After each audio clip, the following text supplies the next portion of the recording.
I didn't go to my son's wedding. And for 46 years, no one corrected that decision for me. Not once. Not even when I wanted them to. At 91, I still wake up sometimes thinking there will be another invitation. A second chance folded into an envelope, as if time itself might develop mercy late in life. But mornings don't work like that. They only repeat what you already destroyed. I can still hear the phone that rang that day. It didn't sound like tragedy. It sounded ordinary. That's what makes it dangerous. What I want to tell you is this. Love doesn't fail because it disappears, it fails because it is not present when it matters most. I know this better than anyone because I lived long enough to watch love survive on paper but die in real rooms. And I have lived exactly 91 years with one sentence repeating in my head louder than all others. You can attend a lifetime of moments, but miss the one that defines everything. There is no official record of what I lost. No document that says mother absent. Only silence, stretched across decades, and a son who learned how to live without calling me. The proof of what I am telling you is not complicated. I raised a boy who once fell asleep holding my sleeve so I wouldn't leave his room. And I became a woman who was not invited when he promised another woman forever. That gap between those two truths is where my life broke. My name is not important anymore in the way it used to be. In small towns where I once lived, people would still recognize it. Now it is just a sound attached to old mailboxes and empty rooms. But I was there when my son was born March 17th, just before dawn, when the hospital windows were still fogged with winter breath. I held him first because his father was not in the room yet. I remember thinking that no one could ever take that moment away from me. I was wrong in the most expensive way. A person can be wrong. He grew fast. Too fast, the way children do when you are busy believing you have time. At 10, he argued with me about everything. At 15, he stopped asking permission. At 20, he left the house without slamming the door, which should have warned me more than if he had. But I didn't notice what was coming. I was too confident in something I now know is dangerous, the belief that love keeps itself alive. I am telling you this because there was a moment when everything was still fixable, and I walked past it like it was nothing. Not because I didn't care, but because I thought being right mattered more than being present. And if you are listening closely, I want you to remember this part. I did not lose my son in one day. I lost him in a series of days where I chose my pride over his silence. It started on a Thursday. I remember that because I was folding laundry when the phone rang, and the shirt in my hands was still warm from the radiator. My son's voice was different that day. Not angry yet, not fully, but already gone a little bit. "Mom," he said, "I'm getting married in June." There was a pause after that sentence. The kind of pause where you are supposed to say something that holds two lives together. I didn't. Instead, I asked the wrong question. "To her." Silence came back sharper than his words. "Yes," he said. "To her." I remember nodding even though he couldn't see it. As if agreement mattered more than connection. The argument happened 2 weeks later. He came to the house at 7:40 p.m. I know the time because I had just turned off the stove, and the smell of boiled potatoes was still in the air. He stood in the doorway longer than usual, not like a visitor, like someone checking if they still belong. "You didn't even ask about her," he said quietly. "I don't need to ask," I answered. "I can see enough." That was the sentence that changed the temperature of the room. He laughed once, not humor, just disbelief. "You always say that," he said. "Like seeing is the same as knowing." I placed the towel on the table too carefully. I remember that detail because my hands were suddenly unsteady, but I didn't want him to notice. "I just don't think she's right for you," I said. And there it was. The sentence I will never be forgiven for. The room didn't explode. Nothing dramatic happened. That's what people don't understand about endings. They don't always arrive loudly. Sometimes they just get quieter until nothing important is left to say. He looked at me for a long time. Then he said, "If you don't come to the wedding, don't come after." He didn't shout it. That's what made it permanent. And I remember answering too quickly, as if pride was protecting me from fear. "I won't be coming," I said. A mistake spoken out loud becomes heavier than silence. After he left, I cleaned the kitchen twice. Not because it was dirty, but because I needed my hands to believe nothing had changed. But everything had. The house felt larger that night. Not in a comforting way, in an empty way, like rooms were beginning to forget the shape of voices. I sat by the window until 2:13 a.m. watching a streetlight flicker as if it was trying to decide whether to stay on or give up. At some point, I whispered, "He will come back." I was wrong. And the worst part is this. I knew even then that I had crossed something I could not uncross. I just didn't know how long it would take to feel it. The wedding invitation arrived on May 9th. It was heavier than I expected, as if paper could carry intention. Cream-colored envelope, careful handwriting. My son's name on the inside line written like it still belonged to me. I left it on the table for 3 days. On the 4th day, I opened it. The date was June 18th. Time, 2 p.m. Venue, a small hall by the river. There was even a note at the bottom, handwritten uneven. "I still hope you come." I read that sentence only once. On June 18th, at 1:12 p.m., I was in my garden. The roses were late that year. Everything was slightly behind schedule except life, which never waits for you to catch up. I wore a blue dress I had bought the year before. Not for the wedding, I told myself, that just a dress I already owned, as if that detail could rewrite intention. At 1:40 p.m., I sat on the kitchen chair and looked at the clock without touching it. At 1:55 p.m., I poured tea and didn't drink it. At 2 p.m., I imagined music starting somewhere I was not. And I stayed where I was. The second scene is the moment after. At 4:30 p.m., the house was too quiet. Not peaceful, organized silence, the kind that has already decided it will not change. I went to the window and saw a car pass slowly. White, similar to the kind that could have taken me there. For a second, I stood up. That is important, I actually stood up. Then I sat back down, because standing up too late is still not the same as going. Days passed differently after that.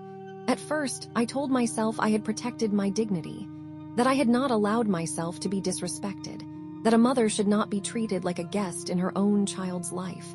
But by the second week, I stopped using that sentence. By the 3rd month, I stopped speaking about the wedding at all. And by the end of the year, I noticed something frightening. My son had not called even once. Not to argue, not to explain, not to ask again. Nothing. One winter, I saw a photograph in a neighbor's house. It was his wedding. He looked older in it, not physically, something in the eyes. The kind of aging that happens when someone accepts that a person they loved is not coming. He stood beside his wife with a hand resting lightly on hers, as if learning a new language. And I was not in the picture, not even in the edge of it. That was the first time I understood what silence can do when it is given enough time. It doesn't fade. It grows teeth. It happened 46 years later in a hospital corridor that smelled like disinfectant and old regret. I was 91. My knees no longer argued with gravity, they simply accepted whatever direction the day chose for them. I didn't go there for him. That is the cruel part of it. I went because I needed a prescription refill, something small, something ordinary. The kind of errand you believe has no emotional consequences. Then I heard his name, not spoken to me, not even spoken loudly. Just a nurse saying it into a clipboard like it belonged to someone else. And my body reacted before my mind agreed. My son. I stood near the wall longer than I should have. People passed me like I was part of the building, another fixed object in a place where things are always breaking. Then I saw him. He was sitting in a chair by the window. Older now. 45 years older than the boy I last argued with. His shoulders were slightly bent forward, the way people sit when they've learned not to expect too much from doors opening anymore. Beside him stood a woman, and a man I did not recognize at first until I understood with a strange delay that he was my grandson. A life I had not been invited to witness. I don't know what made me move. Maybe it was stupidity. Maybe hope survives longer than pride in some people. I walked closer, one step, then another. He didn't see me at first, but then he did. And I watched the exact moment his face decided what I meant in his life now. Not anger, not surprise, something worse. Recognition without expectation. I said his name, quietly, like a mistake you are trying not to repeat. He looked at me for a long time. The hospital noise didn't exist in that space anymore. Just the distance between two people who once shared everything and now shared nothing safely. "You're here," he said finally. Not a question. A fact he didn't know what to do with. I opened my mouth to explain. I had rehearsed nothing, but suddenly everything I ever wanted to say arrived at once. But he spoke again first. "I thought you wouldn't come," he said. And then he looked away, not dramatically, not cruelly, just like someone closing a file they had already finished reading years ago. "I was right," he added. There was a pause after that sentence. A pause so complete it felt physical, like air had been removed from the space between us. And in that silence, I understood something I had spent 4 decades refusing to learn. You do not lose a child in one decision. You lose them in the moment they stop believing you will choose them. I took one step closer, but it didn't change anything. He didn't step back. He didn't step forward either. He simply stayed where life had already placed him, outside my reach. I left the hospital before he did. Not because I wanted to. Because there are moments when staying becomes louder than speaking, and I no longer had anything in me that could survive that kind of sound. Outside, the air was colder than I expected. Kiev winters have a way of reminding you that time does not pause for personal collapse. I stood near the entrance for a long time, watching people come out holding prescriptions, coffee cups, small pieces of life that still made sense to them. I had none of those things. Only a name I could no longer say without breaking it into 2 different lives. That night, I understood something I should have learned before the wedding. I had always believed love was a feeling. Warm, constant, private. But love is not a feeling that survives inside you. It is a place you must keep arriving to. When you stop arriving, it stops being yours. I started calling that truth a new name in my mind: attendance. Not in the sense of obligation. In the sense of presence that cannot be postponed without consequence. People often ask themselves, how did it get so bad? But I can answer that clearly now. It got bad on ordinary days. On the day I didn't ask about her. On the day I chose being right over being close. On the day I stayed seated at 2 p.m. when a life was beginning without me. There was no single catastrophe, only repeated absence dressed as reason. And I know what you might think when you hear this. You had your reasons. Yes, I did. Every mistake comes with a reasonable explanation. That is what makes them so dangerous. Now I am speaking directly to you. You will think you still have time to repair what you are postponing. That there will be another invitation, another call, another chance when emotions are calmer and words are easier. That is the excuse I lived inside for decades. It sounds polite. It is not. It is delay wearing the mask of control. Ask yourself this instead. If I stopped being right today, what relationship would finally become possible again? There is one small thing I still remember from that wedding day I missed.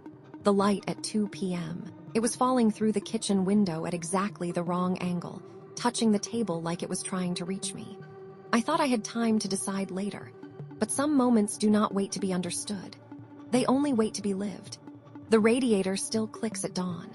Even now, at 91, I wake before the sun and listen to it the way a person listens to something they cannot forgive. That sound has not changed in decades. It behaves as if nothing important ever happened in this house. But I know better. Because I once sat in the same silence at 2 p.m. on a wedding day and convinced myself that staying still was the same as staying right. It wasn't. It was the beginning of everything I would never be part of again. Sometimes I imagine what would have happened if I had stood up and kept walking that day. Not a dramatic life, not a perfect reconciliation, just a different version of time where my son learned my footsteps still came toward him. Not away. But imagination is a cruel luxury at my age. It shows you doors that no longer exist.